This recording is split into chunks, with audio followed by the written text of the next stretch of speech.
Hello student, BP class में आप किसी का स्वागत है। आज हम सीटेट से संबंधित 30 महत्वपूर्ण प्रश्नोत्तरी लेकर के उपस्थित हुए हैं जो आगामी परीक्षा के लिए महत्वपूर्ण होगी। तो चलिए शुरू करते हैं आज की महत्वपूर्ण प्रश्नोत्तरी। सबसे पहले कुछ गद्यांश दिया गया है और उससे संबंधित प्रश्न पूछे गए हैं। क्या है गद्यांश को पढ़ते हैं। आधुनिक शिक्षा का नतीजा हमने देख लिया, हमने उस शिक्षा का नतीजा भी देख लिया जिसमें विकसित विज्ञान का सबसे महत्वपूर्ण स्थान है, जिसके कारण व्यक्ति को कहीं भी या कितना भी मिलने के बावजूद तृप्ति नहीं होती।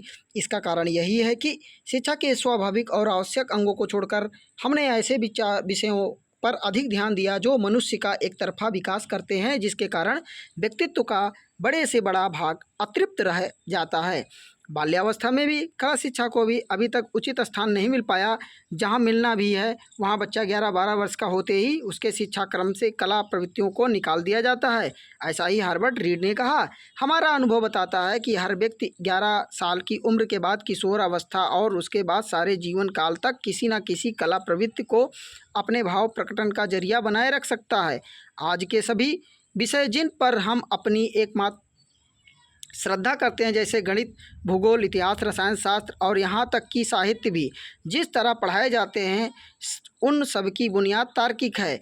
इन पर एकमात्र जोर देने के कारण कला प्रवृत्तियों जो भावना प्रधान होती है पाठ्यक्रम से करीब करीब निकल जाती हैं। ये प्रवृत्तियाँ केवल पाठ्यक्रम से ही नहीं निकल जाती, बल्कि इस तार्किक विषयों को महत्व देने के कारण व्यक्ति के दिमाग से भी बिल्कुल निकल जाती हैं। किशोरावस्था को इस तरह गलत रास्ते पर ले जाने का नतीजा भयानक हो रहा है।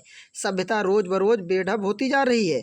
व्यक्ति का गलत विकास हो रहा है, उसका मानस अस्वस्थ है, परिवार दुखी है, समाज में फूट पड़ी है और दुनिया का ध्वंस करने का ज्वर चढ़ा है। इस भयानक अवस्थाओं को हमारा ज्ञान विज्ञान सहारा दे रहा है। आज की तालीम भी इसी दौड़ के साथ दे रही है। अनुच्छेद के आधार पर हमें किस पर सर्वाधिक ध्यान देने की जरूरत है। ए विज्ञान पर, बी कला प्रवृत्ति पर, सी किशोरावस्था पर, डी बाल्यावस्था पर। तो इसका राइट आंसर हो जाएगा ऑप्शन सी किशोरावस्था पर। 92 नंबर का प्रश्न कहता है अनुच्छेद के अनुसार गणित, भूगोल, इतिहास आदि विषय कैसे हैं। ए तर्क प्रधान, बी भाव प्रधान, सी कला प्रधान, डी बोध प्रधान। तो इसका राइट आंसर हो जाएगा ऑप्शन ए कला प्रधान, तर्क प्रधान। क्या हो जाएगा? तर्क प्रधान। 93 नंबर का प्रश्न देखते हैं क्या है। ज्ञान विज्ञान को बहुत अधिक महत्व देने के कारण ए समाज उन्नत कर रहा है, बी समाज में विभाजन हो रहा है, सी व्यक्ति सृजन की राह पर है, डी व्यक्ति विध्वंस की राह पर नहीं है। तो इसका राइट आंसर हो जाएगा ऑप्शन बी। क्या हो जाएगा? समाज में विभाजन हो रहा है। क्या हो जाएगा? समाज में विभाजन हो रहा है। 94 नंबर का प्रश्न कहता है किशोरावस्था तार्किकता की प्रधानता और भाव के अभाव में किसका रास्ता अपना रही है। ए पतन, बी ज्ञान, सी प्रगत, डी कर्म। तो इसका राइट आंसर हो जाएगा ऑप्शन ए पतन। क्या हो जाएगा? पतन हो जाएगा इसका राइट आंसर। 95 नंबर का प्रश्न देखिए, इनमें से कौन सा शब्द समूह से भिन्न है। ए तार्किक, बी स्वाभाविक, सी साहित्यिक, डी अभिव्यक्त। तो यहाँ इसका राइट आंसर हो जाएगा, क्या हो जाएगा? Option C. क्या हो जाएगा? साहित्यिक। क्या हो जाएगा? साहित्यिक सबसे भिन्न है। 96 नंबर का प्रश्न कहता है आज की तालीम भी इस दौड़ में साथ दे रही है, वाक्य में निपात है। क्या हो जाएगा? आज भी इसमें। तो इसका राइट आंसर हो जाएगा भी। क्या हो जाएगा? भी। 97 नंबर का प्रश्न देखते हैं। 97 नंबर का प्रश्न क्या कहता है।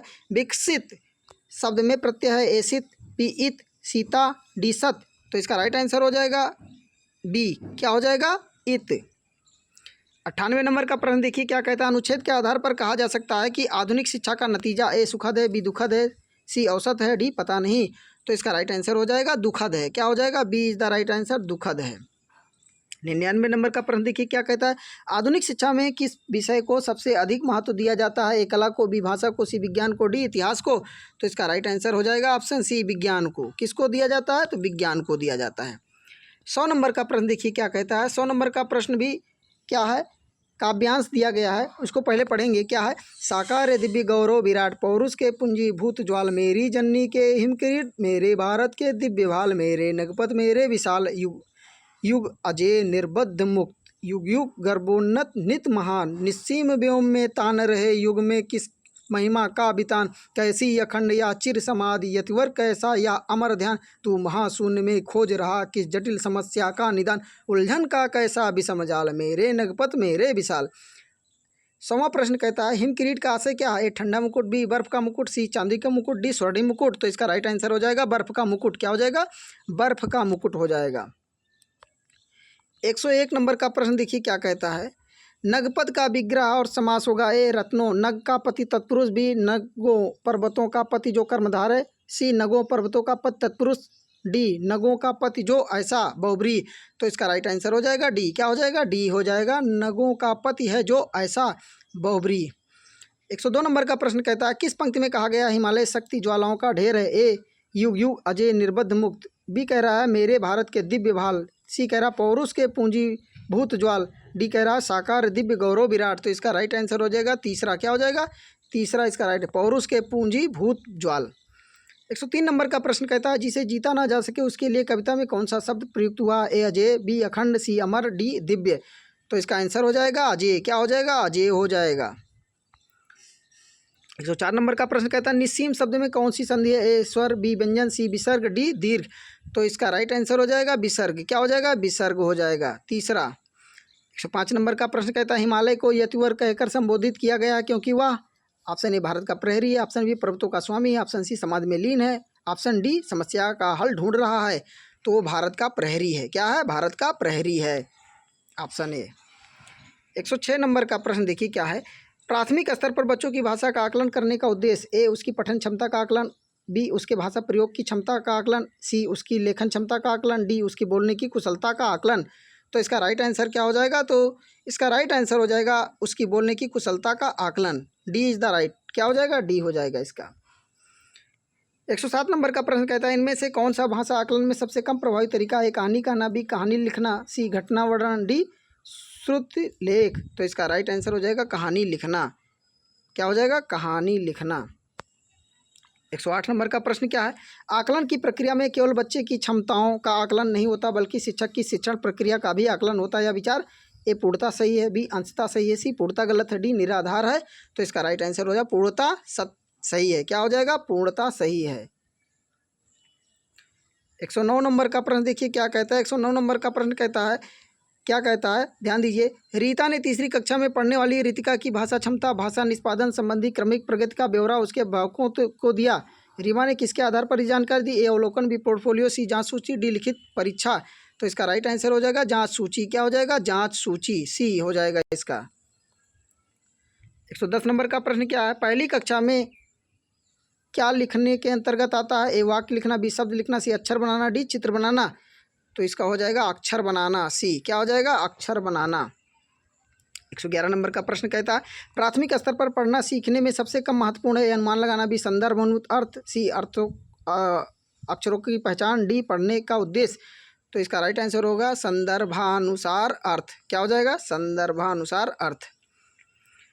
112 नंबर का प्रश्न कहता है भाषा अर्जन क्षमता किसके साथ संबंधित है? पियाजे, बी चाम्स्की, सी स्किनर, डी ब्रूनर। तो इसका राइट आंसर हो जाएगा चाम्स्की। क्या हो जाएगा? बी चाम्स्की हो जाएगा। 113 नंबर का प्रश्न क्या है? प्राथमिक स्तर पर भाषा सीखने में भाषा संबंधी कौन सा संसाधन सर्वाधिक महत्वपूर्ण है? ए कंप्यूटर, बी बाल साहित्य, सी समाचार पत्र, डी टेलीविजन। तो क्या हो जाएगा? बाल साहित्य हो जाएगा। क्या हो जाएगा? बाल साहित्य हो जाएगा। 114 नंबर का प्रश्न कहता है बच्चे अपनी मातृभाषा का प्रयोग करते हुए हिंदी भाषा की कक्षा में अपनी बात कहते हैं। यह बात क्या है? स्वाभाविक है, निंदनीय है, विचारणीय है, अनुचित है। तो क्या है? बच्चे अपनी मातृभाषा का प्रयोग करते हुए हिंदी भाषा कक्षा में अपनी बात कहते हैं। कैसा है? विचारणीय है, स्वाभाविक है। ए हो जाएगा स्वाभाविक है। आगे देखते हैं। 115 नंबर का प्रश्न कहता है बहुभाषिकता हमारी पहचान भी है और हमारी क्या व का अभिन्न अंग है। तो इसका राइट आंसर हो जाएगा सभ्यता संस्कृत। क्या हो जाएगा? सभ्यता। क्या हो जाएगा? सभ्यता और संस्कृत। 116 नंबर का प्रश्न कहता है प्राथमिक स्तर की पाठ्य पुस्तक में कार्टून, भाषण, विज्ञापन आदि बच्चों के भाषा क्षमता विकास में क्या है? ए सहायक, बी बाधक, सी निरर्थक, डी अनुपयोगी। तो क्या हो जाएगा? सहायक हो जाएगा। क्या हो जाएगा? ऑप्शन ए सहायक हो जाएगा। 117 नंबर का प्रश्न देखिए क्या है। 117 नंबर का प्रश्न कहता है पाँचवीं कक्षा की सुहानी पाँचों किन्हें आँखें दोनों आदि शब्द लिखती हैं। आप सुहानी की लेखन क्षमता के बारे में क्या कहेंगे? वह अनुनासिक चिन्ह का प्रयोग बिल्कुल नहीं जानती। बी ऑप्शन वह अनुनासिक चिन्ह के प्रयोग के प्रति सजग है। सी ऑप्शन वह अनुनासिक चिन्ह के प्रयोग के प्रति लापरवाह है। ऑप्शन डी वह अनुनासिक चिन्ह के नियम का अति सामान्यीकरण करती है। तो इसका राइट आंसर हो जाएगा क्या? ऑप्शन डी हो जाएगा। वह अनुनासिक चिन्ह के नियम का सामान्यीकरण करती है।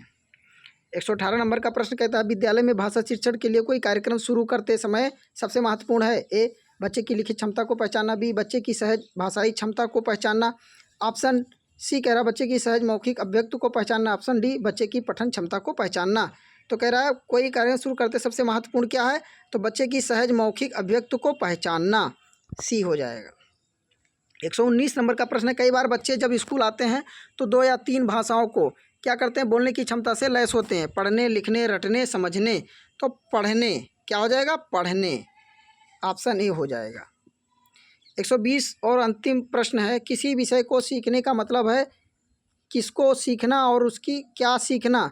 तो अवधारणाओं और विषय वस्तु, बी कह रहा विषय वस्तु उपयोगी, सी अवधारणाओं और शब्दावली, डी शब्दावली विषय। तो अवधारणाओं और विषय वस्तु क्या हो जाएगा, अवधारणाओं और विषय वस्तु, A is the right answer. हमारी वीडियो कैसी लगी, पसंद आई हो तो लाइक सब्सक्राइब करिए। मिलते हैं नेक्स्ट वीडियो में, तब तक के लिए धन्यवाद।